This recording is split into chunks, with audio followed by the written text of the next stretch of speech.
জয় শ্রীকৃষ্ণ। রাধে রাধে। নমস্কার প্রিয় বন্ধুরা, সিআর মোটিভেশন চ্যানেলে আবারও নতুন একটা ভিডিওতে আপনাদের সবাইকে স্বাগত। বন্ধুরা, শুরু হলো জ্যৈষ্ঠ মাস। বাংলা ক্যালেন্ডারে বছরের দ্বিতীয় মাস। জ্যৈষ্ঠ মাসের নামকরণ হয়েছে জ্যেষ্ঠা নক্ষত্রের প্রাধান্যের জন্য। জ্যৈষ্ঠ মাসেই গ্রীষ্মের তাপপ্রবাহ সব থেকে বেশি হয়। সূর্যদেবের তাপ বলুন, আলো বলুন, সব থেকে বেশি এই জ্যৈষ্ঠ মাসেই থাকে এবং গরমটাও অনেক বেশি হয় অন্যান্য মাসের তুলনায়। আমাদের সনাতন ধর্মে আয়ুর্বেদ শাস্ত্র অনুসারে প্রত্যেকটি মাসে নিজস্ব বৈশিষ্ট্য অনুসারে সেই মাসে আমরা কি কাজ করতে পারবো আর কি কাজ করা উচিত নয়, খাবারের মধ্যে আমরা কি গ্রহণ করব এবং কি বর্জন করব, সকল কিছুই বলা রয়েছে। বন্ধুরা, আজকের পর্বে যে বিষয়টি জানবো সেটি হলো জ্যৈষ্ঠ মাসে আমরা কি নিয়ম পালন করব আমাদের সংসারের উন্নতির জন্য, ভালো শরীর এবং স্বাস্থ্যের জন্য, নিরোগ শরীরের জন্য। আর অন্যদিকে আমরা এই মাসে কি খেতে পারবো এবং কি খাওয়া উচিত নয়।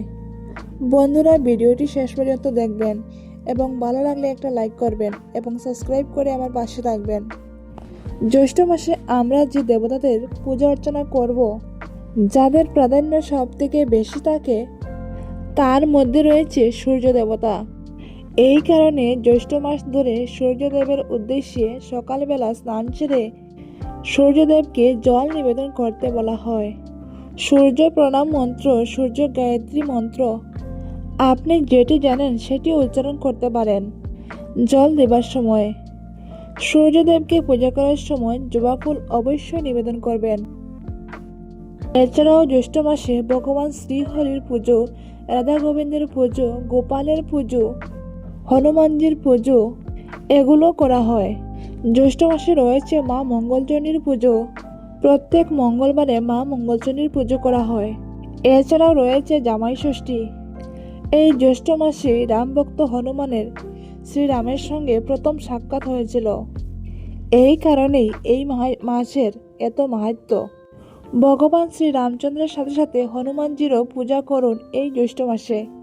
জ্যৈষ্ঠ মাসে পবিত্র নদীতে স্নান করতে বলা হয়েছে এবং সকালবেলা ব্রহ্ম মুহূর্তে ঘুম থেকে ওঠার কথা বলা হয়েছে। ব্রহ্ম মুহূর্ত অর্থাৎ সূর্যোদয়ের 1.5 ঘন্টা আগে।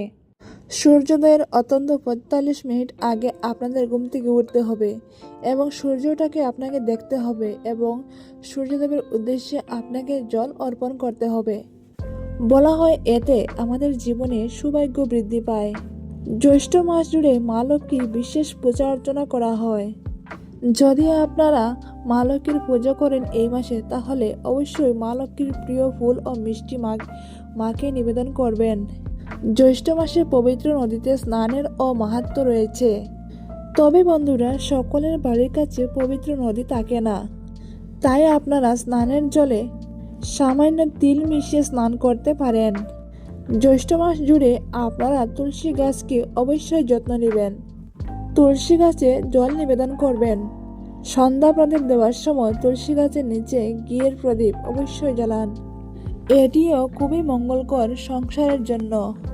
জ্যৈষ্ঠ মাস জুড়ে বলা হয় আমাদের খাবার দাবারের ব্যাপারে কিছু নিয়ম পালন করতে। যেহেতু এই সময় সূর্যের তাপপ্রবাহ এতটাই বেশি থাকে যে আমাদের শরীরে হজমের গোলযোগ দেখা যায়, তাই বন্ধুরা, জ্যৈষ্ঠ মাসে শরীরে যাতে জলের কমতি না হয় সেই দিকে আমাদের খেয়াল রাখতে হবে। সকালবেলা খাবারের মধ্যে চাতুর ব্যবহার অবশ্যই করুন। চাতুর শরবত অবশ্যই খেতে পারেন। এতে শরীর খুবই ভালো থাকে, জোর আসে এবং শক্তি আসে। শরীরে যাতে জলের কোনো ঘাটতি না হয়। জ্যৈষ্ঠ মাসে আখের রস অবশ্যই খান। জ্যৈষ্ঠ মাস যেহেতু আমাদের পেটে গোলযোগের সময়, এই সময় খাবার ভালোভাবে হজম হতে চায় না, তাই সহজ পাচক খাবার জ্যৈষ্ঠ মাসে গ্রহণ করতে বলা হয়। বিশেষ করে জ্যৈষ্ঠ মাসে যে সকল রসালো ফল পাওয়া যায় সেইগুলি অবশ্যই গ্রহণ করুন। আম, জাম, জামরুল, কাঁঠাল, লিচু ইত্যাদি বহু ধরনের ফল জ্যৈষ্ঠ মাসে পাওয়া যায়। তরমুজ এইগুলো গ্রহণ করুন জ্যৈষ্ঠ মাসে। জ্যৈষ্ঠ মাস ধরে আপনারা খাবারে গরম মশলার ব্যবহার করবেন না এবং হিঙের ব্যবহার এড়িয়ে চলুন। এছাড়া জ্যৈষ্ঠ মাসে খাবারে শুকনো লঙ্কার ব্যবহার, অতিরিক্ত তেল মশলা ইত্যাদি এড়িয়ে চলুন। এতে আমাদের শরীর অসুস্থ হওয়ার সম্ভাবনা থাকে। জ্যৈষ্ঠ মাসে অ্যালকোহল কনজিউম করা, জ্যৈষ্ঠ মাসে মাছ, মাংস এই ধরনের আমিষ খাবার গ্রহণ করবেন না। দুধ জাতীয় খাবার গ্রহণ করতে পারেন। জ্যৈষ্ঠ মাস ধরে খাবারের সাথে টক দই অবশ্যই খান। জ্যৈষ্ঠ মাসে আমরা যে দুটি সবজি বর্জন করব সে দুটি হলো মূলের ব্যবহার এবং বেগুনের ব্যবহার। এই দুটি ছাড়া প্রায় সকল ধরনের সবজি আপনারা জ্যৈষ্ঠ মাস ধরে গ্রহণ করতে পারেন। জ্যৈষ্ঠ মাস জুড়ে বলা হয়, যেহেতু প্রকৃতিতে তাপমাত্রা বেশি থাকে তাই এই সময় অন্যান্য পশু পাখিদেরও কিছু খাওয়াতে, বিশেষ করে তাদের জন্য জলের ব্যবস্থা করুন। আপনার বাড়ির স্থানে অথবা যে স্থানে পশু পাখিরা আসে তাদের জন্য জলের ব্যবস্থা করুন। এটি একটি পুণ্যের কাজ। জ্যৈষ্ঠ মাসে সূর্য দেবতার উদ্দেশ্যে দান করুন। আপনারা তামার পাত্র, গুড়, সূর্য সম্পর্কিত যে কোনো বস্তু দান করতে পারেন। দান করা হিন্দু ধর্মে খুবই মহান কাজ। এতে আমাদের জীবনের সৌভাগ্য বৃদ্ধি পায়। বন্ধুরা, জ্যৈষ্ঠ মাসে তুলসী গাছের যত্ন তো অবশ্যই নেবেন, তার সঙ্গে অন্যান্য গাছের যত্ন নিন, কারণ গাছেদেরও জলের অভাব হতে পারে। তাই আপনার বাড়িতে যে সকল গাছ রয়েছে তাতে পর্যাপ্ত পরিমাণে জল অবশ্যই দেবেন। এই জ্যৈষ্ঠ মাসে, জ্যৈষ্ঠ মাস ধরে ভগবান শ্রীহরির পুজো করুন। একাদশী পালন যদি আপনি করে থাকেন তাহলে একাদশী পালন করুন। এছাড়াও গোপাল যদি আপনার বাড়িতে থাকে তবে তাকে মাখন মিশ্রি অবশ্যই দিন। এই জ্যৈষ্ঠ মাস ধরে শ্রী গোপালকে এই সকল নিয়ম পালনের মাধ্যমে আমাদের জীবনে সৌভাগ্য আসবে। আমরা নিরোগ সুস্থ জীবন লাভ করতে পারব। জ্যোতিষশাস্ত্র অনুসারে আমাদের সপ্তাহে 7 দিনের মধ্যে বৃহস্পতিবার অত্যন্ত শুভবার। আমরা সনাতন ধর্মে বিশ্বাসী হিন্দুরা প্রত্যেক বৃহস্পতিবারে মা লক্ষ্মীর পুজো করি। প্রত্যেকটি বাঙালি গৃহস্থ বাড়িতে বৃহস্পতিবারে দেবী লক্ষ্মীর সাপ্তাহিক পুজো হয়ে থাকে। অন্যদিকে জ্যোতিষশাস্ত্র বলছে নবগ্রহের অন্যতম প্রধান গ্রহ দেবগুরু বৃহস্পতি। কারো জন্মচক্রে যদি দেবগুরু বৃহস্পতির শুভ প্রভাব থাকে সেই মানুষ ধর্ম, সম্পদ, জ্ঞান এবং সম্মান সকল কিছু লাভ করতে পারে। অন্যদিকে বৃহস্পতিবারের সঙ্গে মা লক্ষ্মীকেও যুক্ত করা হয়, কারণ তিনি হলেন সম্পদ, সমৃদ্ধি, সুখ ও বৈভবের দেবী। এই কারণে বৃহস্পতিবার দিনকে হিন্দু ধর্মে এত গুরুত্ব দেওয়া হয়েছে। বৃহস্পতিবারে পালনীয় রয়েছে কয়েকটি সাধারণ নিয়ম। এই নিয়মগুলি যে কেউ পালন করতে পারে। ভক্তি, ভালোবাসা ও শ্রদ্ধার সঙ্গে যদি কোনো ব্যক্তি এই সাধারণ নিয়মগুলি পালন করতে পারে তবে তার জীবনে সুখের অভাব হবে না। যেমন দাম্পত্য সম্পর্ক ভালো থাকবে, পারিবারিক সম্পর্ক ভালো থাকবে। পারিবারিক সম্পর্ক বা পরিবারের সকলের মধ্যে যদি ভাব, ভালোবাসা ও মিল থাকে তাহলে পরিবারের সমৃদ্ধি এমনিতেই হয়। এই কারণে জ্যোতিষশাস্ত্র বলে মানুষের জীবনে সুখ, সমৃদ্ধি এবং বৈভব বৃদ্ধির জন্য, জীবনে শুভ প্রভাব আনার জন্য বৃহস্পতিবার দিনে কয়েকটি নিয়ম পালন করা উচিত। বন্ধুরা, আজকের পর্বে আমরা জেনে নেব বৃহস্পতিবার দিনে মা লক্ষ্মীর কৃপার সাথে সাথে দেবগুরু বৃহস্পতির কৃপা পেতে আমরা যে নিয়মগুলি করতে পারি। প্রথমেই যে নিয়মটির কথা বলবো সেটি হলো হলুদ রঙের কথা। নবগ্রহের অন্যতম প্রধান গ্রহ দেবগুরু বৃহস্পতি প্রিয় রং হলো হলুদ রং। অন্যদিকে দেবী লক্ষ্মীর স্বামী শ্রীহরি বৃহস্পতিবার দিনে শ্রীহরিরও পূজা করা হয়। শ্রীহরিরও প্রিয় রং হলো হলুদ রং। এই দিনে মা লক্ষ্মীর পুজোতে ভগবান বৃহস্পতির যদি পুজো আপনারা করেন এবং ভগবান শ্রীহরি বা বিষ্ণুর পূজা যদি আপনারা করেন তবে তার জন্য হলুদ রং ব্যবহার করবেন।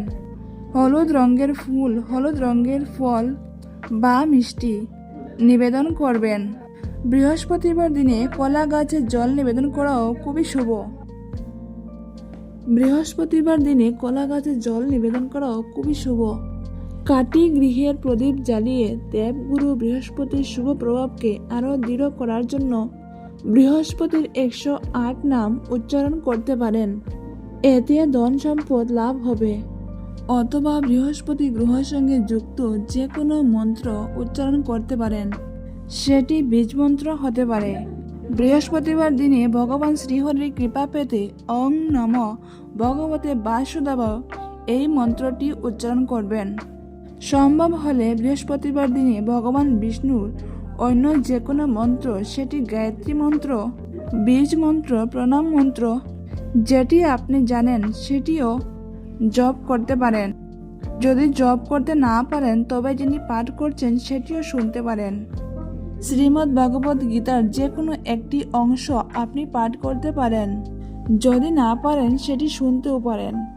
এই দিনে ধ্যান করাও খুবই শুভ বলে মনে করা হয়।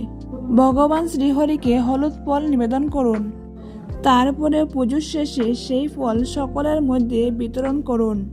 বৃহস্পতিবার দিনে পুজো করার সময় হলুদ রঙের কাপড় পরিধান করুন। পুজো শেষে বাইরে বেরোনোর সময় হলুদ রঙের তিলক আপনার কপালে লাগাতে পারেন। এটি খুবই শুভ বলে মানা হয়।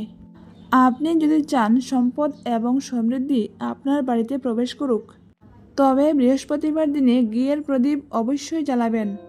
পুজোর সময় দেবতাদের কলা, চুলা, গুড়, বেসনের লাড্ডু অবশ্যই নিবেদন করুন।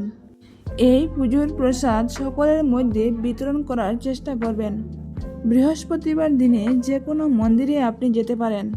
মন্দিরে গিয়ে আপনি ভগবানের উদ্দেশ্যে যে কোনো কিছু দান করতে পারেন। সেটি হলুদ রঙের হওয়া খুবই শুভ। সেটি যদি না হয় তবে যে কোনো কিছু, হলুদ রঙের ডালও আপনি দান করতে পারেন। অথবা যদি মন্দির আপনার বাড়ির কাছে না থাকে তবে যে কোনো অভাবীকেও বৃহস্পতিবার দিনে আপনি দান করতে পারেন। দাম্পত্য সমস্যা বা অন্যান্য প্রতিবন্ধকতা, বিবাহিত জীবন নিয়ে যে কোনো সমস্যা দূর করার জন্য বৃহস্পতিবার দিনে মা লক্ষ্মীর সাথে সাথে গুরু বৃহস্পতির পুজো করুন। এতে আপনার সংসারে দাম্পত্য জীবন ভালো থাকবে। বন্ধুরা, বৃহস্পতিবার দিনে এই কয়েকটি নিয়মের মাধ্যমে আপনি আপনার সংসারে সুখ, শান্তি, অর্থ, সম্পদ আনতে পারেন এবং তার সাথে সাথে সম্পর্কও ভালো থাকবে এবং আপনার সৌভাগ্য বৃদ্ধি পাবে। আজকের পর্ব এই পর্যন্তই। পরবর্তী পর্বে দেখা হবে আপনাদের সাথে নতুন একটা পর্ব নিয়ে। ততক্ষণ পর্যন্ত আপনারা অনেক ভালো থাকুন, সুস্থ থাকুন। ভিডিওটি সম্পূর্ণরূপে দেখার জন্য আপনাদের অসংখ্য ধন্যবাদ।